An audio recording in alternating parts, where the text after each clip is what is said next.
Hello students, Royson creations YouTube ಚಾನಲ್ಗೆ ಸ್ವಾಗತ.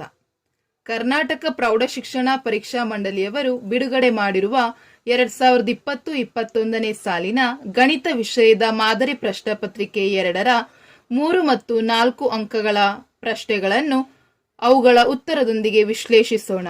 ಈಗಾಗಲೇ 26 ಪ್ರಶ್ನೆಗಳನ್ನು ನಾವು ಇಂದಿನ ವಿಡಿಯೋಗಳಲ್ಲಿ ವಿಶ್ಲೇಷಿಸಿದ್ದೇವೆ. ಇಂದು ನಾವು 27ರಿಂದ 38 ಪ್ರಶ್ನೆಗಳನ್ನು ಈ ವಿಡಿಯೋದಲ್ಲಿ ವಿಶ್ಲೇಷಿಸೋಣ. 27ನೇ ಪ್ರಶ್ನೆ, 50√3 ಮೀಟರ್ ಎತ್ತರದಲ್ಲಿರುವ ಒಂದು ಕಟ್ಟಡದ ಮೇಲಿನಿಂದ ನೆಲದ ಮೇಲಿರುವ ಒಂದು ಕಾರನ್ನು ನೋಡಿದಾಗ ಉಂಟಾದ ಅವನತ ಕೋನವು 60 ಡಿಗ್ರಿ ಆಗಿರುತ್ತದೆ. ಹಾಗಾದರೆ ಕಟ್ಟಡದ ಬುಡದಿಂದ ಕಾರ್ಗೆ ಇರುವ ದೂರವನ್ನ ಕಂಡುಹಿಡಿಯಿರಿ. ಸೊ ಇನ್ನೊಂದ್ಸರಿ ಪ್ರಶ್ನೆಯನ್ನು ಓದ್ಕೊಳ್ಳಿ. ಸೊ ಇಲ್ಲಿ ಈ ಚಿತ್ರವನ್ನು ಗಮನಿಸಿದ್ರೆ ನಿಮಗೆ ಅರ್ಥ ಆಗುತ್ತೆ. ಆ ಕಟ್ಟಡದ ಎತ್ತರ PQ ಎಷ್ಟಿದೆ? 50√3 ಮೀಟರ್ ಅಷ್ಟಿದೆ. ಸೊ ಆ ಕಾರನ್ನು ಅವನು ಕಟ್ಟಡದ ತುದಿಯಿಂದ ನೋಡಿದಾಗ ಅಲ್ಲಿ ಉಂಟಾಗುವ ಕೋನ θ 60 ಡಿಗ್ರಿ ಆಗಿದೆ. ಸೊ ಕಟ್ಟಡ ಆದ ತುದಿಯಿಂದ ಅವನು ಕಾರ್ ಇಲ್ಲಿದೆ, ಪ್ಲೇಸ್ ಅಲ್ಲಿ ಕಾರ್ ಇದೆ, ಅದನ್ನು ನೋಡ್ತಾ ಇದ್ದಾನೆ. ಸೊ ಹಾಗಾಗಿ ಪ್ರಶ್ನೆ ಏನ್ ಕೇಳಿದರೆ, ಹಾಗಾದರೆ ಕಟ್ಟಡದ ಬುಡ ಯಾವುದು? Q. ಇಲ್ಲಿಂದ ಕಾರ್ಗೆ ಇರುವ ದೂರವನ್ನು ನಾವು ಕಂಡುಹಿಡಿಬೇಕು. ಸೊ ಇಲ್ಲಿ ನಮಗೆ ಚಿತ್ರವನ್ನ ನೋಡಿದ್ರೆ ಅರ್ಥ ಆಗುತ್ತೆ. Angle MPR equals to angle PRQ. ಯಾಕೆಂದ್ರೆ ಇವೆರಡು ಪರ್ಯಾಯ ಕೋನಗಳು. ಸೊ ಹಾಗಾಗಿ angle P equals to angle R because ಅವೆರಡೂ ಸಹ ಪರ್ಯಾಯ ಕೋನಗಳು. ಸೊ ಈಗ ನಾನು ತ್ರಿಭುಜ ಯಾವ್ದು ತಗೊಳ್ತಾ ಇದ್ದೀನಿ? PQR ಅಲ್ಲಿ ಆಲ್ರೆಡಿ ನಮಗೆ ಚಿತ್ರದಲ್ಲೇ ಕಾಣಿಸ್ತಾ ಇದೆ angle Q equals to 90 degree. So ನಾನೀಗ ಕಂಡುಹಿಡಿಬೇಕಾಗಿರೋದೇನು? ಕಟ್ಟಡದ ಬುಡದಿಂದ ಕಾರ್ಗೆ ಇರುವ ಉದ್ದವನ್ನು ನಾನು ಕಂಡುಹಿಡಬೇಕು. ಹಾಗಾಗಿ tan θ is equals to PQ divided by QR. ಯಾಕೆ ನಾನು PQ ಬೈ QR ತಗೊಂಡೆ? ಅಭಿಮುಖ ಬಾಹು ಡಿವೈಡೆಡ್ ಬೈ ಪಾರ್ಶ್ವ ಬಾಹು. ಹಾಗಾಗಿ PQ divided by QR. So tan 60 because ಇವೆರಡು ಪರ್ಯಾಯ ಕೋನಗಳಾಗಿರೋದ್ರಿಂದ tan 60 is equals to PQ ಅಂದ್ರೆ ಎಷ್ಟು? 50√3. So 50√3 divided by QR. So tan 60 degree value √3. So √3 is equals to 50√3 divided by QR. √3 cancel ಆಗುತ್ತೆ. So QR is equals to 50 metre. ಹಾಗಾಗಿ ಕಟ್ಟಡದ ಬುಡದಿಂದ ಕಾರ್ಗೆ ಇರುವ ದೂರ 50 metre. 28ನೇ ಪ್ರಶ್ನೆ, A ಆಫ್ 4, -6, B ಆಫ್ 3, -2 ಮತ್ತು C of 5, 2 ನಿರ್ದೇಶಾಂಕಗಳನ್ನು ಹೊಂದಿರುವ ABC ತ್ರಿಭುಜದ ವಿಸ್ತೀರ್ಣವನ್ನು ಕಂಡುಹಿಡಿಯಿರಿ ಮತ್ತು ಮಧ್ಯರೇಖೆ ADಯ ಉದ್ದವನ್ನ ಕಂಡುಹಿಡಿಯಿರಿ. ಸೊ ಚಿತ್ರವನ್ನ ನೋಡಿ, ತ್ರಿಭುಜ ಇದೆ. ಈ ತ್ರಿಭುಜದ 3 ನಿರ್ದೇಶಾಂಕಗಳನ್ನ ಕೊಟ್ಟಿದ್ದಾರೆ. ABC ಇದರದ್ದು ಕೊಟ್ಟಿದ್ದಾರೆ. ಮತ್ತೆ ಇಲ್ಲಿ ಮಧ್ಯರೇಖೆ ಇದೆ, AD ಇದೆ. ಸೊ ಈ ADಯ ಉದ್ದವನ್ನು ಸಹ ನಾವು ಕಂಡುಹಿಡಿಬೇಕು. ಮೊದಲು ನಾವು ತ್ರಿಭುಜದ ವಿಸ್ತೀರ್ಣವನ್ನ ಕಂಡುಹಿಡಿಬೇಕು. ಸೊ ಇಲ್ಲಿ ನಮಗೆ first x1 y1, x2 y2, x3 y3 ಅನ್ನ ಬರ್ಕೊಳ್ಳೋಣ. So x1, y1 equals to 4, -6, x2, y2 equals to 3, -2, x3, y3 equals to 5, 2.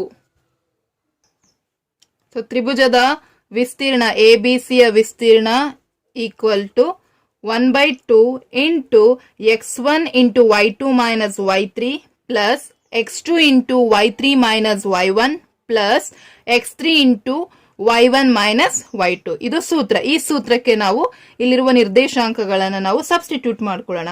So of into x1 ಅಂದ್ರೆ ಎಷ್ಟು?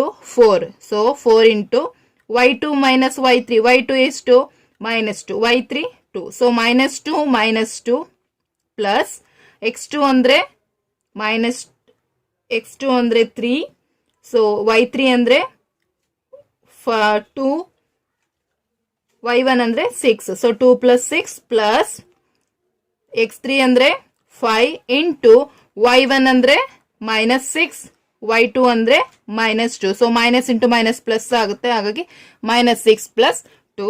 So 1/2 into 4 into -2 -2 -4 plus 3 into 2 + 6 8 plus 5 into -6 plus 2 ಅಂದ್ರೆ -4. So 1/2 into 4 4 16. So -16 plus 8 3 24 plus into minus 5 4 20. So 1/2 into -16 plus 24 -20 ಅಂದ್ರೆ ಎಲ್ಲಾನು subtract ಮಾಡಿದಾಗ ನಮಗೆ ಸಿಗುವಂತದ್ದು -12. So 2 1 2 6. So ತ್ರಿಭುಜದ ವಿಸ್ತೀರ್ಣ, ತ್ರಿಭುಜ ಎಬಿಸಿಯ ವಿಸ್ತೀರ್ಣ 6 ಚದರ ಮಾನಗಳು. ಸೊ ನಾವು ತ್ರಿಭುಜದ ವಿಸ್ತೀರ್ಣವನ್ನ ಕಂಡುಹಿಡಿದಿದೀವಿ. ಆದ್ರೆ ಮುಂದೆ ಪ್ರಶ್ನೆ ಮುಂದುವರೆದು ಕೇಳಿದರೆ ಮಧ್ಯರೇಖೆ ಎಡಿಯ ಉದ್ದವನ್ನ ಕಂಡುಹಿಡಿಯಿರಿ. ಸೊ ಇಲ್ಲಿ ಎಡಿ ಉದ್ದವನ್ನ ಕಂಡುಹಿಡಬೇಕಾದ್ರೆ ನಾವು ಮೊದಲು ಡಿ ಅನ್ನ ಕಂಡಿಡ್ಕೋಬೇಕು. ಡಿ ನಿರ್ದೇಶಾಂಕ ನಮ್ಗೆ ಗೊತ್ತಿಲ್ಲ. ಸೊ ಡಿ ನಿರ್ದೇಶಾಂಕವನ್ನ ನಾವು ಕಂಡಿಡ್ಕೋಬೇಕಾದ್ರೆ P of x y equals to x1 plus x2 divided by 2, y1 plus y2 divided by 2. So ಈ ಸೂತ್ರಕ್ಕೆ ನಾವು ಈ ನಿರ್ದೇಶಾಂಕಗಳನ್ನ ಹಾಕೊಂಡು ಕಂಡುಹಿಡಿಬೇಕು. ಸೊ x1 ಅಂದ್ರೆ ಎಷ್ಟು ವ್ಯಾಲ್ಯೂ? x1 ಅಂದ್ರೆ 3 ಪ್ಲಸ್ y2 ಅಂದ್ರೆ 5. So 3 plus 5 divided by 2, -2 plus 2 divided by 2. So 5 plus 3 8. So 2 1 2 4. So 4 -2 minus plus 2 cancel ಆಗುತ್ತೆ. So 0 by anything 0. ಹಾಗಾಗಿ P of x y equals to 4, 0. ಈಗ ನಮಗೆ ಡಿ ಪಾಯಿಂಟ್ ಗೊತ್ತಾಗಿದೆ. ಎಷ್ಟು? 4, 0. ಈಗ ನಾವು ಕಂಡುಹಿಡಬೇಕಾಗಿದ್ದು ಎಡಿಯ ಉದ್ದ. ಸೊ ಎಡಿಯ ಉದ್ದ ಕಂಡುಹಿಡಬೇಕಾದ್ರೆ ಎ ವ್ಯಾಲ್ಯೂ ಗೊತ್ತಿರಬೇಕು ಮತ್ತೆ D value. So A value ಎಷ್ಟು ಗೊತ್ತಿದೆ? ಎ ಪಾಯಿಂಟ್ ಅಲ್ಲಿ 4, -6. ಡಿ ಅಂದ್ರೆ 4, 0. ಸೊ ಹೀಗಾಗಿ ನಮಗೆ ಇದು x1 y1 x2 y2 ಆಗುತ್ತೆ. ಸೊ ಹಾಗಾಗಿ D equals to square root of x2 minus x1 whole square plus y2 minus y1 whole square. So D equal to square root of x2 ಅಂದ್ರೆ 4. So 4 minus x1 ಅಂದ್ರೆ 4 whole square. So 4 minus 4 whole square plus y2 ಅಂದ್ರೆ 0. So 0 minus y1 ಅಂದ್ರೆ 6. So 0 minus 6 whole square. So 4 minus 4 ಅಂದ್ರೆ 0. So D equals to square root of 0 plus 6 6 36 minus ಇದು minus into minus plus ಆಗುತ್ತೆ. So D is equal to square root of 36 ಅಂದ್ರೆ 6. So ಎಡಿಯ ಉದ್ದ 6 ಮಾನಗಳು. So ಇಲ್ಲಿಗೆ ನಾವು ತ್ರಿಭುಜದ ವಿಸ್ತೀರ್ಣವನ್ನ ಕಂಡಿಡಿದ್ವಿ. ನಂತರ ಡಿ ಅನ್ನ ಕಂಡುಹಿಡ್ಕೊಂಡು ನಂತರ ನಾವು ಎಡಿಯ ಉದ್ದವನ್ನ ಕಂಡುಹಿಡ್ಕೊಂಡ್ವಿ. ಸೊ ಎಡಿಯ ಉದ್ದ 6 ಚದರ 6 ಮಾನಗಳು. 29ನೇ ಪ್ರಶ್ನೆ. ಈ ಕೆಳಗಿನ ದತ್ತಾಂಶಗಳಿಗೆ ನೇರ ವಿಧಾನದಿಂದ ಸರಾಸರಿಯನ್ನ ಕಂಡುಹಿಡಿಯಿರಿ. ಸೊ ನಮ್ಗೆ ಇಲ್ಲಿ ವರ್ಗಾಂತರ ಕೊಟ್ಟಿದ್ದಾರೆ, ಆವೃತ್ತಿಯನ್ನ ಕೊಟ್ಟಿದ್ದಾರೆ. ಸೊ ಈಗ ನಾವು ಕಂಡುಹಿಡ್ಕೋಬೇಕಾಗಿರೋದು ಮಧ್ಯಬಿಂದು. ಸೊ ಬರ್ಕೊಳ್ಳೋಣ ನಾವು. ವರ್ಗಾಂತರ 1 to 5, 5 to 9, 9 to 13, 13 to 17, 17 to 21. So ವರ್ಗಾಂತರ ಆವೃತ್ತಿಯನ್ನ ಕೊಟ್ಟಿದ್ದಾರೆ 4 3 5 7 1. ಸೊ ಈಗ ನಾವು xi ಅನ್ನ ಕಂಡುಹಿಡ್ಕೋಬೇಕು. ಮಧ್ಯ ಬಿಂದುವನ್ನ ಕಂಡುಹಿಡ್ಕೊಳ್ಳೋಣ. ಸೊ 1 ಮತ್ತೆ 5 ಅಲ್ಲಿ ಮಧ್ಯ ಬಿಂದು 3, 9 5 ಅಲ್ಲಿ ಮಧ್ಯ ಬಿಂದು 7, 7 to 13 ಅಲ್ಲಿ ಮಧ್ಯ ಬಿಂದು 11, 13 to 17 ಅಲ್ಲಿ 15, 17 to 21 ಅಲ್ಲಿ 19. ಸೊ ಈಗ ನಮಗೆ ಮಧ್ಯ ಬಿಂದು xi ಗೊತ್ತಾಗಿದೆ. ಸೊ f ಗೊತ್ತಾಗಿದೆ. ಸೊ ಇವೆರಡನ್ನು ನಾವು ಮಲ್ಟಿಪ್ಲೈ ಮಾಡಬೇಕು. ಗುಣಿಸಿದಾಗ ನಮಗೆ fi ಇಂಟು xi ಸಿಗುತ್ತೆ. So 4 3s 12, 7 3s 21. So 5 into 11 55, 7 into 15 105, 1 into 19 19. So ಈಗ ಸಿಗ್ಮಾ fi ಈಕ್ವಲ್ಸ್ ಟು ಇದನ್ನ ಆವೃತ್ತಿಗಳನ್ನ ಕೂಡಿಸಿ, ಆವೃತ್ತಿ ಎಲ್ಲವನ್ನ ಕೂಡಿಸಿದಾಗ ನಮಗೆ ಸಿಗ್ಮಾ fi ಸಿಗುತ್ತೆ. That is 20. ಸೊ ಈಗ ಮಲ್ಟಿಪ್ಲೈ ಮಾಡಿದ್ರೆ ಯಾವ್ದನ್ನ? ಮಧ್ಯಬಿಂದು ಮತ್ತೆ ಆವೃತ್ತಿಯನ್ನ fi into x. So sigma fi x equals to ಇಷ್ಟೆಲ್ಲವನ್ನ ಆಡ್ ಮಾಡಿದಾಗ ನಮಗೆ 212 ಸಿಗುತ್ತೆ. ಸೊ ನಮಗೆ ಫಾರ್ಮುಲಾ ಸರಾಸರಿಯನ್ನ ಕಂಡುಹಿಡಲಿಕ್ಕೆ ಫಾರ್ಮುಲಾ ಗೊತ್ತಿದೆ. ಏನು? Sigma fi xi divided by sigma fi. So sigma fi xi ಅಂದ್ರೆ ಎಷ್ಟು? 212 hole divided by 20. So 21s. So ನಮಗೆ ಉಳಿದಂತದ್ದೇನು? 10 ಟೋಟಲಿ 10.6. ಸೊ ಸರಾಸರಿ ಈಕ್ವಲ್ಸ್ ಟು 10.6. ಮುಂದಿನ ಪ್ರಶ್ನೆ. ಈ ಕೆಳಗಿನ ದತ್ತಾಂಶಗಳಿಗೆ ಬಹುಲಕವನ್ನ ಕಂಡುಹಿಡಿಯಿರಿ. ಸೊ ವರ್ಗಾಂತರ ಮತ್ತೆ ಆವೃತ್ತಿಯನ್ನ ಕೊಟ್ಟಿದ್ದಾರೆ ಅವರು. ಯಾವುದು ವರ್ಗಾಂತರ? 0 to 10, 10 to 20, 12 to 30, 30 to 40, 40 to 50. So ಆವೃತ್ತಿ 6, 9, 15, 9, 1. ಸೊ n ಈಕ್ವಲ್ಸ್ ಟು 40 ಕೊಟ್ಟಿದ್ದಾರೆ. ಸೊ ಈಗ ನಮಗೆ ಅಲ್ಲಿ n ಈಕ್ವಲ್ಸ್ ಟು 40, ಅದರಲ್ಲಿ ನಮ್ಗೆ ಗೊತ್ತಾಗ್ತಾ ಇದೆ ಯಾವುದು ಬಹುಲಕವಿರುವ ವರ್ಗಾಂತರ. So 20 to 30. ಸೊ 20 to 30 ಅಲ್ಲಿ ಆವೃತ್ತಿ ಎಷ್ಟಿದೆ? 15 ಇದೆ. ಸೊ ಈಗ ನಮಗೆ ಸೂತ್ರವನ್ನ ಬರ್ಕೋಬೇಕು. ಏನು ಬಹುಲಕದ ಸೂತ್ರ? ಬಹುಲಕ is equals to L plus F1 minus F0 whole divided by 2F1 minus F0 minus F2. So ಈ ಸೂತ್ರವನ್ನ ನಾವು ಬರ್ಕೊಂಡ್ಮೇಲೆ ಎಲ್ಲಾ ವ್ಯಾಲ್ಯೂಸ್ ಗೊತ್ತಿರಬೇಕು. L ಅಂದ್ರೆ ಎಷ್ಟು, F1 ಅಂದ್ರೆ ಎಷ್ಟು, F0 ಅಂದ್ರೆ ಎಷ್ಟು, 2F1 ಅಂದ್ರೆ ಎಷ್ಟು. ಸೊ ಈಗ L ಅಂದ್ರೆ ಎಷ್ಟು? ನಮಗೆ ಬಹುಲಕವಿರುವ ವರ್ಗಾಂತರದ ಇಂದಿನ ವರ್ಗಾಂತರದ ಕೆಳಮಿತಿ. So L equals to 20.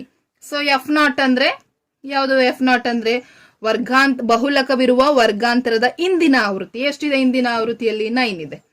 So F1 ಅಂದ್ರೆ ಬಹುಲಕವಿರುವ ವರ್ಗಾಂತರದ ಆವೃತ್ತಿ. So F1 is equals to 15. So F2 ಅಂದ್ರೆ ಬಹುಲಕವಿರುವ ವರ್ಗಾಂತರದ ಮುಂದಿನ ಆವೃತ್ತಿ, that is 9.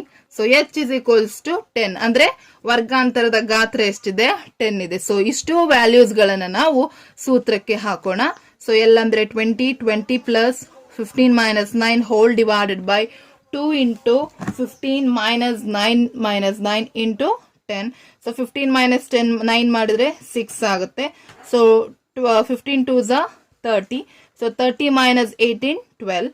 So 6 1s are 6 2s are. So 2 1s are 2 5s are. So 20 plus 5. So bahulaka is equals to 25. So ಮುಂದಿನ ಪ್ರಶ್ನೆ, ಬಾಹ್ಯ ಬಿಂದುವಿನಿಂದ ವೃತ್ತಕ್ಕೆ ಎಳೆದ ಸ್ಪರ್ಶಕಗಳ ಉದ್ದಗಳು ಸಮನಾಗಿರುತ್ತದೆ. ಸೊ ಇದು ಪ್ರಮೇಯವನ್ನ ಕೊಟ್ಟಿದ್ದಾರೆ. ಸೊ ಕಲ್ತ್ಕೊಳ್ಳಿ ಪ್ರಮೇಯವನ್ನ.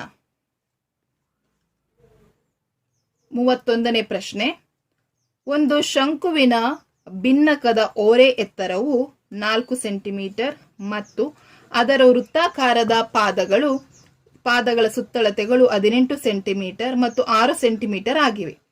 ಆ ಶಂಕುವಿನ ಭಿನ್ನಕದ ಪಾರ್ಶ್ವ ಮೇಲ್ಮೈ ವಿಸ್ತೀರ್ಣವನ್ನ ಕಂಡುಹಿಡಿಯಿರಿ. ಸೊ ನಮಗಿಲ್ಲಿ ಪ್ರಶ್ನೆನ ಅರ್ಥ ಮಾಡ್ಕೊಳ್ಳಿ. ಒಂದು ಶಂಕುವಿನ ಭಿನ್ನಕದ ಓರೆ ಎತ್ತರ ಎಷ್ಟಿದೆ? 4 ಸೆಂಟಿಮೀಟರ್ ಕೊಟ್ಟಿದ್ದಾರೆ. ಸೊ ಬರ್ಕೊಳ್ಳೋಣ. L is equal to 4 centimetre. ಅದರ ವೃತ್ತಾಕಾರದ ಪಾದಗಳ ಸುತ್ತಳತೆ ಅಂದ್ರೆ ನಮ್ಗೆ ಗೊತ್ತಿದೆ circumference. C is equals to 2πr. So ಎಷ್ಟಿದೆ? 2 ಸುತ್ತಳತೆಗಳು 18 ಸೆಂಟಿಮೀಟರ್ ಮತ್ತೆ 6 ಸೆಂಟಿಮೀಟರ್. ಹಾಗಾಗಿ 2πr1 equals to 18. So R equals ಏನಾಗುತ್ತೆ? R is equal to 9 divided by 5. ಯಾಕೆ? 2 1s 2 9s. So 9 divided by 5 ಆಗುತ್ತೆ. ಯಾವುದು? R1. ಸೊ ಅದೇ ರೀತಿ ಇನ್ನೊಂದು ಸುತ್ತಳತೆ ಕೊಟ್ಟಿದ್ದಾರೆ. So 2πr2 equal to 6. So 2 1s 2 3s. So R is equal to 3 divided by 5. So ನನಗೆ R1 ಗೊತ್ತಾಯ್ತು, R2 ಗೊತ್ತಾಯ್ತು. ಹಾಗಾಗಿ ಸೂತ್ರ ಏನಿದೆ? ಶಂಕುವಿನ ಭಿನ್ನಕದ ಪಾರ್ಶ್ವ ವಿಸ್ತೀರ್ಣ is equal to pi of R1 plus R2 into L. So pi into ಏನಂದ್ರೆ R1 ಅಂದ್ರೆ ಏನು? 9 ಬೈ ಪೈ ಪ್ಲಸ್ R2 ಅಂದ್ರೆ 3 ಬೈ ಪೈ ಇಂಟು 4 ಅಂದ್ರೆ L ಅಂದ್ರೆ 4 ಸೆಂಟಿಮೀಟರ್. ಸೊ ಪೈ ಇಂಟು ಇಲ್ಲಿ 2 ಛೇದ ಸಮನಾಗಿರೋದ್ರಿಂದ ಅಂಶವನ್ನ ಕೂಡಿಸ್ಕೊಳ್ಳಿ. ಛೇದ ಒಂದ್ಸರಿ ಬರ್ಕೊಳ್ಳೋಣ. So pi 12 divided by pi. So 9 plus 3 12 ಆಗುತ್ತೆ, 4 ಆಗುತ್ತೆ. So pi cancel. 12 into 4 48. So ಶಂಕುವಿನ ಭಿನ್ನಕದ ಪಾರ್ಶ್ವ ವಿಸ್ತೀರ್ಣ 48 ಸೆಂಟಿಮೀಟರ್ ಸ್ಕ್ವೇರ್.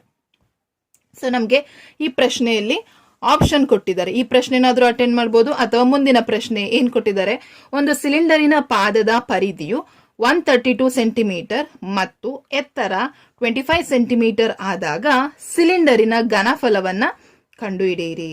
ಸೊ ಸಿಲಿಂಡರ್ನ ಪಾದದ ಪರಿಧಿ 132 ಸೆಂಟಿಮೀಟರ್, ಎತ್ತರ 25 ಸೆಂಟಿಮೀಟರ್ ಆಗಿದೆ. ಹಾಗಾಗಿ ಘನಫಲ.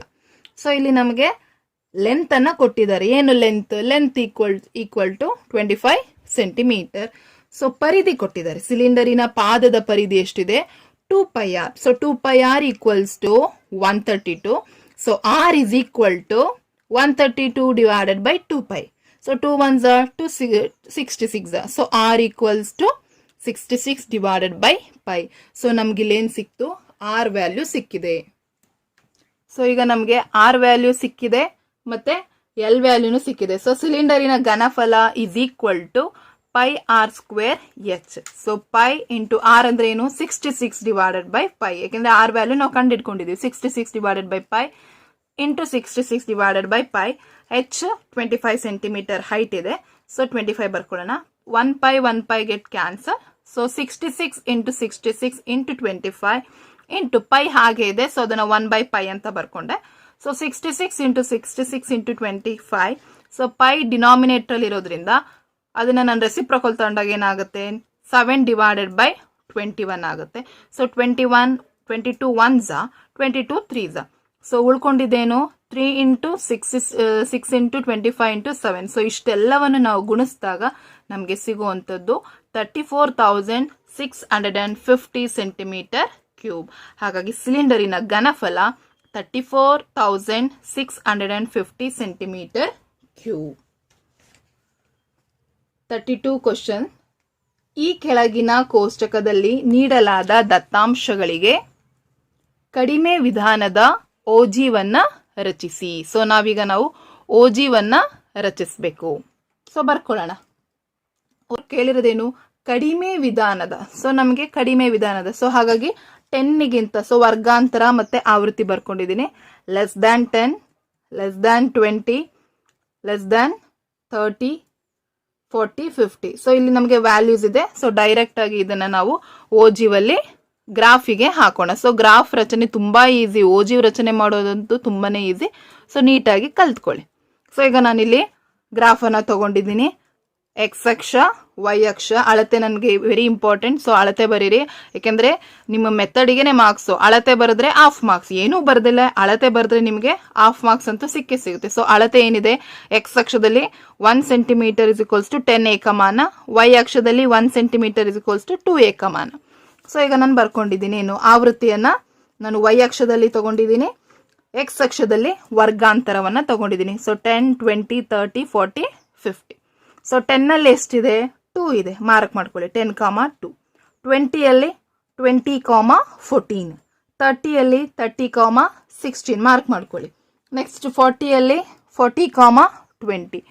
ನೆಕ್ಸ್ಟ್ 50 ಅಲ್ಲಿ 50, 23. ಸೊ ಇದನ್ನ ಮಾರ್ಕ್ ಮಾಡಿದ್ಮೇಲೆ ಸ್ಕೇಲ್ ತಗೊಂಡು ಜಾಯಿನ್ ಮಾಡಿ. ಸೊ ಇಷ್ಟೇ, ತುಂಬಾ ಈಸಿ. ನಿಮಗೆ ಓಜಿ ರಚನೆ ಮಾಡಿದ್ರೆ 3 ಅಂಕಗಳು ನಿಮ್ಮ ಪಾಕೆಟ್ಗೆ ಈಸಿಯಾಗಿ ಬರುತ್ತೆ. ಸೊ ಹಾಗಾಗಿ ನೀಟಾಗಿ ಕಲ್ತ್ಕೊಳ್ಳಿ. ಮುಂದಿನ ಪ್ರಶ್ನೆ, 5 ಸೆಂಟಿಮೀಟರ್ ತ್ರಿಜ್ಯದ ವೃತ್ತಕ್ಕೆ ಸ್ಪರ್ಶಕಗಳ ನಡುವಿನ ಕೋನ 60 ಡಿಗ್ರಿ ಇರುವಂತೆ ಸ್ಪರ್ಶಕವನ್ನ ರಚಿಸಿ. ಸೊ ಇದನ್ನ ಕನ್ಸ್ಟ್ರಕ್ಷನ್ ಅನ್ನ ನಾನು ಆಲ್ರೆಡಿ ಮಾಡಿದ್ದೀನಿ. ಸೊ ನೀವು ಇದನ್ನ ಮಿಸ್ ಮಾಡ್ಬಿಡಿ, ಯಾಕೆಂದ್ರೆ ರಚನೆಗಳು ಮತ್ತೆ ಗ್ರಾಫ್ ನಕ್ಷೆ ಹಾಕೋದ್ರಲ್ಲಿ ತುಂಬಾ ಈಸಿಯಾಗಿ ನೀವು ಅಂಕವನ್ನ ತೆಗೆದುಕೊಳ್ಬಹುದು. 5th ಮೇನ್, ಈ ಕೆಳಗಿನ ಪ್ರಶ್ನೆಗಳಿಗೆ ಉತ್ತರಿಸಿ. ಸೊ ಇಲ್ಲಿ ಒಟ್ಟಾರೆ 4 ಪ್ರಶ್ನೆಗಳಿರ್ತವೆ. ಪ್ರತಿ ಪ್ರಶ್ನೆಗೂ 4 ಅಂಕಗಳು, ಒಟ್ಟು 16 ಅಂಕಗಳು. 34ನೇ ಪ್ರಶ್ನೆ, ಕೊಟ್ಟಿರುವ ರೇಖಾತ್ಮಕ ಸಮೀಕರಣಗಳ ಜೋಡಿಗೆ ನಕ್ಷೆಯ ವಿಧಾನದಿಂದ ಪರಿಹಾರವನ್ನ ಕಂಡುಹಿಡಿಯಿರಿ. ಸೊ ತುಂಬಾ easy, 4 marks. X plus y is equals to 5, 2x minus y equals to 4. So ನಮಗೆ ಈಕ್ವೇಶನ್ ಅನ್ನ ಬರ್ಕೊಳ್ಳೋಣ, ಸಮೀಕರಣವನ್ನ ಬರ್ಕೊಳ್ಳೋಣ. ಏನು ಸಮೀಕರಣ, x plus y is equal to 5. So y is equal to 5 minus x. So ಈಗ ನಾವು ಎಕ್ಸ್ ವ್ಯಾಲ್ಯೂವನ್ನ ಬರ್ಕೊಳ್ಳಿ. ಎಕ್ಸಿಗೆ 0 ಕೊಟ್ಟಾಗ ವೈ ವ್ಯಾಲ್ಯೂ ಎಷ್ಟು ಬರುತ್ತೆ ಫೈಂಡ್ ಔಟ್ ಮಾಡ್ಕೊಳ್ಳಿ ನೀವು. ಎಕ್ಸ್ ಈಕ್ವಲ್ ಟು 1 ಆದಾಗ ವ್ಯಾಲ್ಯೂ 4 ಬಂದಿದೆ, 2 ಬಂದಾಗ 3 ಬಂದಿದೆ, 3 ಬಂದಾಗ 2 ಬಂದಿದೆ. ಸೊ ಫೈಂಡ್ ಔಟ್ ಮಾಡ್ಕೊಳ್ಳಿ. So x plus y equals to 5. So ಈ ಈಕ್ವೇಶನ್ಗೆ ನಮಗೆ ಬಂದಂತ ವ್ಯಾಲ್ಯೂಸ್ ಏನಿದೆ, ಎಕ್ಸ್ ವ್ಯಾಲ್ಯೂ ನೀವೇನೇನು ಕೊಟ್ಟಿದ್ರೆ 0, 1, 2, 3. ಸೊ ವೈ ವ್ಯಾಲ್ಯೂ ಏನೇನು ಸಿಕ್ಕಿದೆ 5, 4, 3, 2. ಬಾಕ್ಸ್ ಯಾಕೆ ಹಾಕೋತೀವಿ ಅಂದ್ರೆ ನಕ್ಷೆ ಬಿಡಿಸ್ಲಿಕ್ಕೆ ನಿಮಗೆ ತುಂಬಾ ಈಸಿ ಆಗುತ್ತೆ, ಅದಕ್ಕೋಸ್ಕರ. ಸೊ ಇಲ್ಲಿ 2x minus y is equal to 4 ಆಗಿದೆ. So minus y is equal to minus 2x plus 4. So minus minus cancel ಆಗುತ್ತೆ. ಹಾಗಾಗಿ y is equal to 2x minus 4. So ಇಲ್ಲೂ ಸಹ ನೀವು ಎಕ್ಸ್ ವ್ಯಾಲ್ಯೂನ ಸಬ್ಸ್ಟಿಟ್ಯೂಟ್ ಮಾಡ್ತಾ ಹೋಗಿ. ಎಕ್ಸ್ಗೆ 0 ಕೊಟ್ಟಾಗ y ವ್ಯಾಲ್ಯೂ ಎಷ್ಟು ಬರುತ್ತೆ, x1 ಎಷ್ಟು ಬರುತ್ತೆ, x2 ಎಷ್ಟು ಬರುತ್ತೆ, x3 ಹೀಗೆ ಮಾಡ್ತಾ ಹೋಗಿ ಫೈಂಡ್ ಔಟ್ ಮಾಡಿದ್ಮೇಲೆ ಟೇಬಲ್ ಹಾಕೊಳ್ಳಿ, ಯಾಕೆಂದರೆ ನಕ್ಷೆ ಬಿಡಿಸ್ಬೇಕು ಅಂದರೆ ನಿಮಗೆ ಟೇಬಲ್ ಹಾಕೊಂಡ್ರೆ ಈಸಿ ಆಗುತ್ತೆ. ಸೊ 0ನಲ್ಲಿ -4 ಇದೆ, 1ಗೆ ವ್ಯಾಲ್ಯೂ ಎಕ್ಸ್ಗೆ 1 ವ್ಯಾಲ್ಯೂ ಕೊಟ್ಟಾಗ -2 ಇದೆ, 2ಗೆ -4, 3ಗೆ +2, 4 ಎಕ್ಸ್ ವ್ಯಾಲ್ಯೂ 4 ಆದಾಗ y ವ್ಯಾಲ್ಯೂ 8 ಆಗಿದೆ, ಎಕ್ಸ್ ವ್ಯಾಲ್ಯೂ 5 ಆದಾಗ y ವ್ಯಾಲ್ಯೂ 6 ಆಗಿದೆ. ಸೊ ಇಷ್ಟು ವ್ಯಾಲ್ಯೂನ ನಾವು ನಕ್ಷೆನಲ್ಲಿ ಹಾಕೋಣ. ಸೊ ಈಗ ನೆಕ್ಸ್ಟ್ ಬಿಡೋಣ, ಗ್ರಾಫ್ ತಗೊಂಡು ಫಸ್ಟ್ ನಾವು ಮೊದಲು ಮಾಡಬೇಕಾಗಿರೋಂಥದ್ದು ಅಳತೆಯನ್ನು ಬರ್ಕೊಳ್ಳಿ. ನಾವು ಏನು ಮಾಡ್ತಾ ಇದ್ದೀವಿ, ಎಕ್ಸ್ ಅಕ್ಷದಲ್ಲಿ ಏನು ತಗೊಂಡಿದ್ದೀವಿ, ಎಕ್ಸ್ ಆಕ್ಸಿಸಲ್ಲಿ 1 ಸೆಂಟಿಮೀಟರ್ = 1 ಏಕಮಾನ. ವೈ ಅಕ್ಷದಲ್ಲಿ ಏನು ತಗೊಂಡಿದ್ದೀವಿ, ವೈ ಅಕ್ಷದಲ್ಲಿ 1 ಸೆಂಟಿಮೀಟರ್ = 1 ಏಕಮಾನ. ಸೊ ಬರ್ಕೊಳ್ಳೋಣ, 1 2 3 4 5 6, ಇಲ್ಲೂ ಸಹ 1 2 3 4 5 6 ಬರ್ಕೊಳ್ಳೋಣ. ಸೊ ಫಸ್ಟ್ ಮೊದಲಿಗೆ ನಾವು ಏನು ಮಾಡೋಣ, ಮೊದಲಿಗೆ ನಾವು x + y = 5 ಈ ವ್ಯಾಲ್ಯೂಸ್ಗಳನ್ನು ನಕ್ಷೆಯಲ್ಲಿ ಮಾರ್ಕ್ ಮಾಡ್ತಾ ಹೋಗೋಣ. ಸೊ ಇಲ್ಲಿ ಏನಿದೆ, 0ನಲ್ಲಿ 5 ಇದೆ. ಸೊ ಹೋಗಿ ನೋಡಿ, ಇಲ್ಲಿ 0ನಲ್ಲಿ 5 ಇದೆ, ಮಾರ್ಕ್ ಮಾಡ್ಕೊಂಡೆ 0,5 ಅಂತ ಬರ್ಕೊಳ್ಳಿ. ನೆಕ್ಸ್ಟ್ 1ನಲ್ಲಿ ಎಷ್ಟಿದೆ, 4 ಇದೆ. ಸೊ 1,4 ಮಾರ್ಕ್ ಮಾಡ್ಕೊಳ್ಳಿ. ನೆಕ್ಸ್ಟ್ 2ನಲ್ಲಿ 2,3 ಮಾರ್ಕ್ ಮಾಡ್ಕೊಳ್ಳಿ. 3ನಲ್ಲಿ 3,2. ಸೊ ಈಗ ಮಾರ್ಕ್ ಮಾಡ್ಕೊಂಡಾಗ ನನಗೆ ಒಂದು ಸ್ಟ್ರೈಟ್ ಲೈನ್ ಸಿಗ್ತದೆ, ಸ್ಕೇಲ್ ತಗೊಂಡು ಒಂದು ಸ್ಟ್ರೈಟ್ ಲೈನ್ ಸಿಗ್ತಾ ಇದೆ, ಲೈನನ್ನು ಹಾಕಿ. ನೆಕ್ಸ್ಟ್ 2x - y = 4 ಈ ವ್ಯಾಲ್ಯೂಸ್ಗಳನ್ನು ಇಲ್ಲಿಗೆ ಸಹ ಮಾರ್ಕ್ ಮಾಡ್ಕೊಳ್ಳಿ. ಸೊ ಇಲ್ಲಿ ಏನು ಮಾರ್ಕ್ ಮಾಡಿದ್ದೀರಾ, ಇಲ್ಲಿ 5ಅಲ್ಲಿ 6 ಇದೆ. ಸೊ 5ಅಲ್ಲಿ 6 ಹಾಕಿದೆ, 4ಅಲ್ಲಿ 8 ಇದೆ, 3ನಲ್ಲಿ 2 ಇದೆ. ಸೊ ಈಗ ಸಿಕ್ಕಿರುವಂಥ ಪಾಯಿಂಟಿಗೆ ಲೈನ್ ಹಾಕಿ ಒಂದು ಗೆರೆಯನ್ನು ಹೇಳಿರಿ. ಸೊ ಪೆನ್ಸಿಲ್ ಮತ್ತು ಸ್ಕೇಲ್ ತಗೊಂಡು ನೀವು ಒಂದು ಗೆರೆ ಎಳೆದಾಗ ಇಲ್ಲಿ ಒಂದು ಪಾಯಿಂಟಲ್ಲಿ ಏನಾಗ್ತಾ ಇದೆ, ಮೀಟ್ ಆಗ್ತಾ ಇದೆ. ಯಾವುದದು, 3,2. ಸೊ ಹಾಗಾಗಿ ನಮ್ಮ ಪರಿಹಾರ ಏನಿದೆ, ಎಕ್ಸ್ 3 ಆಗುತ್ತೆ, y 2 ಆಗುತ್ತೆ. ಸೊ ಈ ರೀತಿ ನೀವು ನಕ್ಷೆಯನ್ನು ಬಿಡಿಸುವಂಥದ್ದು.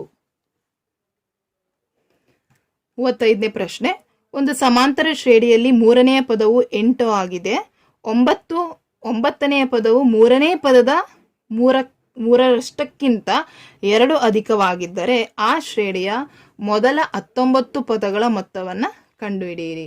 ಸೊ ಇಲ್ಲಿ ಏನು ಕೊಟ್ಟಿದ್ದಾರೆ, ಹಿಂಟ್ ನಮಗೇನೋ ಏನು ಸಿಗ್ತಾ ಇದೆ, 3ನೇ ಪದ 8 ಆಗಿದೆ. 3ನೇ ಪದ ಅಂದ್ರೇನು, a3 = 8. ಸೊ 3ನೇ ಪದ ಅಂದ್ರೆ a + 2d = 8. ಸೊ ಇದನ್ನ ಸಮೀಕರಣ 1 ಅಂತ ಹೇಳಿ ತಗೋತಾ ಇದ್ದೀನಿ. ಮುಂದೆ ಪ್ರಶ್ನೆ ಓದಿ, 9ನೆಯ ಪದವು 3ನೇ ಪದದ 3ರಷ್ಟಕ್ಕಿಂತ 2 ಅಧಿಕವಾಗಿದೆ. ಅಂದ್ರೆ a9 = 3 times of a3. ಅಂದ್ರೆ 3 ಪಟ್ಟು ಅಧಿಕವಾಗಿದೆ, 3ನೇ ಪದದ 3ರಷ್ಟು ಅಧಿಕ. ಹಾಗಾಗಿ 3 times of a3 ಪ್ಲಸ್ 2ರಷ್ಟು ಅದಕ್ಕಿಂತ ಇನ್ನೂ 2 ಅಧಿಕವಾಗಿದೆ. ಹಾಗಾಗಿ +2 ಅನ್ನು ಹಾಕೊಂಡೆ. ಸೊ a9 ಅಂದ್ರೆ ಏನು, a + 8d. So ಬರ್ಕೊಳ್ಳೋಣ, a + 8d = a3 ಅಂದ್ರೆ ಏನು, ನಮ್ಗೆ ಆಲ್ರೆಡಿ ಗೊತ್ತಿದೆ, a3 ಅಂದ್ರೆ a + 2d. So a + 2d × 3 + 2. So a + 8d = 3 × a 3a plus 3 × 2 6. So 6d + 2. So 3a minus, ನಾನಿಂದ ಲೆಫ್ಟ್ ಸೈಡಿಂದ ರೈಟಿಗೆ ತಗೋತಾ ಇದ್ದೀನಿ. So 3a - a - 8d plus 6d plus 2. So 3a - a 2a -8 plus 6 -2d plus 2. So 2a - 2d = -2. So ನನಗೆ ಸಮೀಕರಣ 2 ಸಿಗ್ತಾ ಇದೆ. So ಸಮೀಕರಣ 1 ಸಿಕ್ಕಿದೆ, ಸಮೀಕರಣ 2 ಸಿಕ್ಕಿದೆ. ಸೊ ಸಮೀಕರಣ 1 ಮತ್ತು 2ರಿಂದ a + 2d = 8, 2a - 2d = -2. So +2d - 2d cancel ಆಗುತ್ತೆ. So 3a = 6. So a = 2. So ಈಗ ನಮಗೆ a ವ್ಯಾಲ್ಯೂ ಏನು, 2 ಅಂತ ಸಿಕ್ಕಿದೆ. ಸೊ ಈಗ ನಾನು d ಅನ್ನ ಕಂಡುಹಿಡಿಬೇಕು. ಸೊ ಸಮೀಕರಣ 1ಕ್ಕಾದ್ರೂ ತಗೊಳ್ಳಿ ಅಥವಾ ಸಮೀಕರಣ 2ಕ್ಕಾದ್ರೂ ತಗೊಂಡು ನಾವು a ವ್ಯಾಲ್ಯೂವನ್ನ ಸಬ್ಸ್ಟಿಟ್ಯೂಟ್ ಮಾಡೋಣ. ಸೊ ನಾನಿಲ್ಲಿ ಸಮೀಕರಣ 1ಅನ್ನ ತಗೊಂಡಿದ್ದೀನಿ. So a + 2d = 8. So a value 2, 2 + 2d = 8. So 2d = 8 - 2 6 ಆಗುತ್ತೆ. ಸೊ d = 3 ಆಗುತ್ತೆ. ಸೊ ಈಗ ನನಗೆ ಮೊದಲನೇ ಪದನೂ ಗೊತ್ತಾಯಿತು, ಸಾಮಾನ್ಯ ವ್ಯತ್ಯಾಸನೂ ಗೊತ್ತಾಯಿತು. ಸೊ ಮುಂದೆ ಪ್ರಶ್ನೆ ಏನನ್ನ ಕೇಳಿದ್ದಾರೆ ಅವರು, ಮುಂದುವರೆದು ಆ ಶ್ರೇಣಿಯ ಮೊದಲ 19 ಪದಗಳ ಮೊತ್ತವನ್ನು ಕಂಡುಹಿಡಬೇಕು. ಹಾಗಾಗಿ ನಾವೇನು ಕಂಡುಹಿಡಬೇಕು, S19 ಅನ್ನ ಕಂಡುಹಿಡಬೇಕು. ಸೊ S19ಗೆ ನಮಗೆ ಸೂತ್ರ, ಮೊತ್ತವನ್ನು ಕಂಡುಹಿಡಲಿಕ್ಕೆ ನಮಗೆ ಸೂತ್ರ ಗೊತ್ತಿದೆ. ಏನದು ಸೂತ್ರ, Sn = n divided by 2 into 2a plus n minus 1 into D. So n ಅಂದರೆ ಏನು? n ಅಂದರೆ 19, a ಅಂದರೆ ಆಲ್ರೆಡಿ ಸಿಕ್ಕಿದೆ 2, ಡಿ ಅಂದರೆ 3. ಎಲ್ಲವನ್ನ ಈ ಸೂತ್ರಕ್ಕೆ ಸಬ್ಸ್ಟಿಟ್ಯೂಟ್ ಮಾಡೋಣ. So S 19 is equal to 19 by 2 into 2 into 2 plus 19 minus 1 into 3. So 19 ಅಂದರೆ n ವ್ಯಾಲ್ಯೂ, ಡಿ ಅಂದರೆ 3 ವ್ಯಾಲ್ಯೂ, ಸೊ ಎ ಅಂದರೆ 2. ಸೊ ಹಾಗಾಗಿ 19 by 2 into 2 2 Jha 4 plus 19 minus 1 ಅಂದರೆ 18 ಆಗುತ್ತೆ. 18 3 ಝಾ 54. ಸೊ 54 ಪ್ಲಸ್ 4 ಅಂದರೆ 58. ಸೊ 2 1 ಝಾ 229 ಝಾ. So 29 into 19 is equal to 551. So ಹಾಗಾಗಿ 19 ಪದಗಳ ಮೊತ್ತ 551. ಸೊ ಈ ಪ್ರಶ್ನೆಯಲ್ಲೂ ಸಹ ನಮಗೆ ಆಪ್ಷನ್ ಕೊಟ್ಟಿದ್ದಾರೆ. ಈ ಪ್ರಶ್ನೆನಾದರೂ ಅಟೆಂಡ್ ಮಾಡ್ಬೋದು ಅಥವಾ ಇನ್ನೊಂದು ಪ್ರಶ್ನೆ ಇದೆ. ಯಾವುದದು ಪ್ರಶ್ನೆ? ಸೊ ಒಂದು ಸಮಾಂತರ ಶ್ರೇಣಿಯ 3 ಪದಗಳ ಮೊತ್ತ 24 ಮತ್ತು ಅವುಗಳ ಗುಣಲಬ್ಧ 480 ಆದಾಗ ಆ ಸಮಾಂತರ ಶ್ರೇಣಿಯ 3 ಪದಗಳನ್ನು ಬರೆಯಿರಿ. ಸೊ ಅರ್ಥ ಮಾಡ್ಕೊಳ್ಳಿ, 3 ಪದಗಳ ಮೊತ್ತ 24. ನನಗೆ ಗೊತ್ತಿಲ್ಲ ಯಾವ ಪದ ಅಂತ, ಬಟ್ 3 ಪದಗಳ ಮೊತ್ತ 24. ಅವುಗಳ ಅದೇ ಪದಗಳ ಗುಣಲಬ್ಧ 480. ಹಾಗಾಗಿ ನನಗೆ ಪದಗಳು ಗೊತ್ತಿಲ್ಲದಲೇ ಇರೋದ್ರಿಂದ ನಾನು ಆ ಸಮಾಂತರ ಶ್ರೇಣಿಯ 3 ಪದಗಳನ್ನು a minus D A plus D ಅಂತ ಹೇಳಿ ತಗೊಳ್ತಾ ಇದ್ದೀನಿ. ಸೊ ಅವ್ರೇನು ಹೇಳಿದ್ದಾರೆ? 3 ಪದಗಳ ಮೊತ್ತ. ಹಾಗಾಗಿ ನಾನು ಏನು ಮಾಡಬೇಕು? ಇಷ್ಟನ್ನು ಕೂಡಿಸ್ಬೇಕು. So a minus D plus A plus D is equal to 24. So plus minus cancel ಆಗುತ್ತೆ. ಕ್ಯಾನ್ಸಲ್ ಆದರೆ ಉಳಿದಂಥದ್ದು 3a is equal to 24. So a equals to 8 ಆಗುತ್ತೆ. ಸೊ ಮುಂದೆ ಏನು ಕೇಳಿದ್ದಾರೆ? ಅವುಗಳ ಗುಣಲಬ್ಧ ಅಂದರೆ ನಾವು ಅದನ್ನ ಏನಾಗುತ್ತೆ? ಮಲ್ಟಿಪ್ಲೈ ಆಗುತ್ತೆ. So a minus D whole square plus a square plus a plus D whole square is equal to 480. So a minus D whole square ಅಂದ್ರೆ ಏನು? a minus D whole square is equals to a square plus b square minus 2ad. So ಫಾರ್ಮುಲಾವನ್ನು ಹಾಕೊಳ್ಳೋಣ. a square plus d square minus 2ad plus a square plus plus d square plus 2ad equals to 480. So plus 2ad minus 2ad cancel. So 1, 2, 3. So 3a square plus d square plus 2d square is equal to 480. So a value ನಮ್ಗೆ already ಗೊತ್ತಿದೆ 8. So substitute ಮಾಡಿ. 3 of 8 whole square plus 2d square is equals to 480. So 8 8s are 64. 64 3s are 192 plus 2d square is equal to 480. So 2d square is equals to 480 minus 92. So 2d square is equals to 144. ಹೇಗೆಂದ್ರೆ 2 1s are 244. So d square is equals to 144. So d is equals to 12. ಹಾಗಾಗಿ ನಮಗೆ ಕೇಳಿರೋ ಪ್ರಶ್ನೆ ಏನು? ಸಮಾಂತರ ಶ್ರೇಣಿಯ 3 ಪದಗಳು. So a minus D A plus D. So ಇವೆಲ್ಲವಕ್ಕೂ ನಾವು a value ಮತ್ತು d ವ್ಯಾಲ್ಯೂನ ಸಬ್ಸ್ಟಿಟ್ಯೂಟ್ ಮಾಡೋಣ. 8 ಮೈನಸ್ 12 8 ಪ್ಲಸ್ 12. ಸೊ 8 ಮೈನಸ್ 12 ಅಂದರೆ ಮೈನಸ್ 4 8 ಪ್ಲಸ್ 12 ಅಂದರೆ 20. ಸೊ ಹಾಗಾಗಿ ಸಮಾಂತರ ಶ್ರೇಣಿಯ 3 ಪದಗಳು ಮೈನಸ್ 4 8 20. ಮುಂದಿನ ಪ್ರಶ್ನೆ, ಚಿತ್ರದಲ್ಲಿ ತೋರಿಸಿರುವಂತೆ ಸಮನಾದ ತ್ರಿಜ್ಯವುಳ್ಳ ಒಂದು ಶಂಕುವನ್ನು ಒಂದು ಅರ್ಧಗೋಳಾಕೃತಿಯ ಮೇಲೆ ಜೋಡಿಸಿ ಒಂದು ಆಟಿಕೆಯನ್ನು ಮಾಡಲಾಗಿದೆ. ಶಂಕುವಿನ ಭಾಗದ ವ್ಯಾಸವು 6 ಸೆಂಟಿಮೀಟರ್ ಮತ್ತು ಎತ್ತರ 4 ಸೆಂಟಿಮೀಟರ್ ಆದಾಗ ಆ ಆಟಿಕೆಯ ಮೇಲ್ಮೈ ವಿಸ್ತೀರ್ಣವನ್ನ ಕಂಡುಹಿಡಿಯಿರಿ. ಸೊ ನಮಗಿಲ್ಲಿ ಚಿತ್ರ ಕಾಣಿಸ್ತಾ ಇದೆ. ಸೊ ಈ ಚಿತ್ರದಲ್ಲಿ ನಮಗೆ ಅರ್ಧಗೋಳ ಇದೆ, ಅದರ ಮೇಲೆ ಶಂಕು ಇದೆ. ಸೊ ಈಗ ನಮ್ಗೆ ಏನ್ ಕೇಳಿದ್ದಾರೆ? ಸೊ ಇಲ್ಲಿ ಇದು ವ್ಯಾಸ ಅಂದ್ರೆ d is equals to 6. d is equals to 6 ಅಂದ್ರೆ 2r is equals to d. ಎರಡು ತ್ರಿಜ್ಯ ಸೇರಿದ್ರೆ ಒಂದು ಡಯಾಮೀಟರ್, ಒಂದು ವ್ಯಾಸ ಆಗುತ್ತೆ. ಹಾಗಾಗಿ r is equal to 3 ಆಗುತ್ತೆ. ಸೊ ನಮಗೆ d ಎಷ್ಟು? 6 ಇದೆ. r is equals to 3 ಆಯ್ತು. ಸೊ ಎತ್ತರ ಕೊಟ್ಟಿದ್ದಾರೆ ಎಷ್ಟು? 4 centimetre. So h is equals to 4 centimetre ಕೊಟ್ಟಿದ್ದಾರೆ. ಸೊ ಅರ್ಧಗೋಳದಲ್ಲೂ ಸಹ ನಮಗೆ ತ್ರಿಜ್ಯ 3 ಸೆಂಟಿಮೀಟರ್ ಇರುತ್ತೆ. ಸೊ ನಮಗೆ ಗೊತ್ತಿದೆ ಶಂಕುವಿನ ಓರೆ ಎತ್ತರ ಮತ್ತು ತ್ರಿಜ್ಯಗಳ ನಡುವೆ ಒಂದು ಸಂಬಂಧ ಇದೆ. ಏನದು? L square equals to h square plus r square. So h square ಅಂದ್ರೆ 4 ಇದೆ, 4 square plus 3 square. So L square is equals to 4 4 16 plus 9. So L square is equals to 25. So L is equals to 5. So ನನಗೀಗ L value ಗೊತ್ತಾಗಿದೆ. So L value ಎಷ್ಟು? 5. R value ಎಷ್ಟಿದೆ? ನನಗೆ 3 ಇದೆ. So ಇಷ್ಟನ್ನು ನಾನು ತಗೊಂಡು ಸೂತ್ರಕ್ಕೆ ಸಬ್ಸ್ಟಿಟ್ಯೂಟ್ ಮಾಡೋಣ. ಸೊ ಏನದು? ಆಟಿಕೆಯ ಮೇಲ್ಮೈ ವಿಸ್ತೀರ್ಣ ಇಸ್ ಈಕ್ವಲ್ಸ್ ಟು ಶಂಕುವಿನ ಪಾರ್ಶ್ವ ವಿಸ್ತೀರ್ಣ ಪ್ಲಸ್ ಅರ್ಧಗೋಳದ ಪಾರ್ಶ್ವ ಮೇಲ್ಮೈ ವಿಸ್ತೀರ್ಣ. ಯಾಕೆಂದ್ರೆ ಇವೆರಡನ್ನೂ ಕೂಡಿಸಿದಾಗ ಮಾತ್ರ ನನಗೆ ಪೂರ್ತಿ ಒಂದು ಆಟಿಕೆಯ ಮೇಲ್ಮೈ ವಿಸ್ತೀರ್ಣ ಸಿಗುತ್ತೆ. ಹಾಗಾಗಿ ಶಂಕುವಿನ ಪಾರ್ಶ್ವ ಮೇಲ್ಮೈ ವಿಸ್ತೀರ್ಣ ಪ್ಲಸ್ ಅರ್ಧಗೋಳದ ಪಾರ್ಶ್ವ ಮೇಲ್ಮೈ ವಿಸ್ತೀರ್ಣ. ಸೊ ಶಂಕುವಿನ ವಿಸ್ತೀರ್ಣ ಏನು? ಪೈ ಆರ್ ಎಲ್ ಪ್ಲಸ್ ಅರ್ಧಗೋಳದ ಪಾರ್ಶ್ವ ವಿಸ್ತೀರ್ಣ 2πr². ಸೊ ಇವೆರಡರಲ್ಲೂ ಕಾಮನ್ ಆಗಿರೋದು ಯಾವುದು? Pi R. ಸೊ ಕಾಮನ್ ತೆಗೆದಿದ್ದೀನಿ. Pi R into L plus 2r. So pi ಅಂದರೆ 22/7, ಆರ್ ಅಂದರೆ 3. ಸೊ ಇಂಟು ಎಲ್ ವ್ಯಾಲ್ಯೂ ನಾನು ಕಂಡಿಟ್ಕೊಂಡೆ. ಎಷ್ಟು? 5 plus 2 into 3. So 22 divided by 7 into 2 2s 6. 6 plus 5 11. So 3 into 11. So 22 into 3 11s 33. So 22 into 33 divided by 7. So multiply ಮಾಡಿದ್ರೆ 726 divided by 7.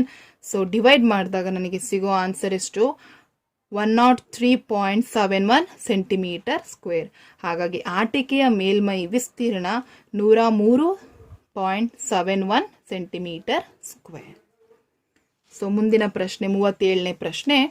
BC equals to 4 centimetre, AB is equal to 6 centimetre ಮತ್ತು AC is equal to 4.5 centimetre ಇರುವಂತೆ ABC ತ್ರಿಭುಜವನ್ನು ರಚಿಸಿ.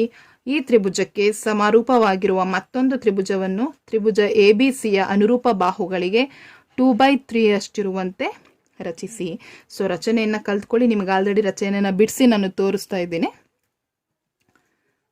Next main, ಈ ಕೆಳಗಿನ ಪ್ರಶ್ನೆಗಳನ್ನು ಉತ್ತರಿಸಿ. So ಒಟ್ಟಾರೆ ಒಂದೇ ಪ್ರಶ್ನೆ ಇರುತ್ತೆ. ಆ ಒಂದು ಪ್ರಶ್ನೆಗೆ 5 ಅಂಕ ಇರುತ್ತೆ. ಸೊ ಈ ಮೇನಲ್ಲಿ ನಿಮಗೆ ಕೇಳುವಂಥದ್ದು ಪ್ರಮೇಯವನ್ನು ಕೇಳಿರ್ತಾರೆ 5 ಅಂಕಗಳಿಗೆ. ಸೊ 38ನೇ ಕ್ವಶನ್, ಮೂಲ ಸಮಾನುಪಾತತೆಯ ಪ್ರಮೇಯವನ್ನು ನಿರೂಪಿಸಿ ಮತ್ತು ಸಾಧಿಸಿ. ಸೊ ಪ್ರಮೇಯವನ್ನು ಕಲ್ತ್ಕೊಳ್ಳಿ. ನಾನು ಆಲ್ರೆಡಿ ಸಾಲ್ವ್ ಮಾಡಿ ನಿಮಗೆ ತೋರಿಸ್ತಾ ಇದ್ದೀನಿ. ಸೊ ಪ್ರಮೇಯವನ್ನು ಮಿಸ್ ಮಾಡಬೇಡಿ, ಕಲ್ತ್ಕೊಳ್ಳಿ ಪ್ರಮೇಯವನ್ನು. Thank you for watching this video.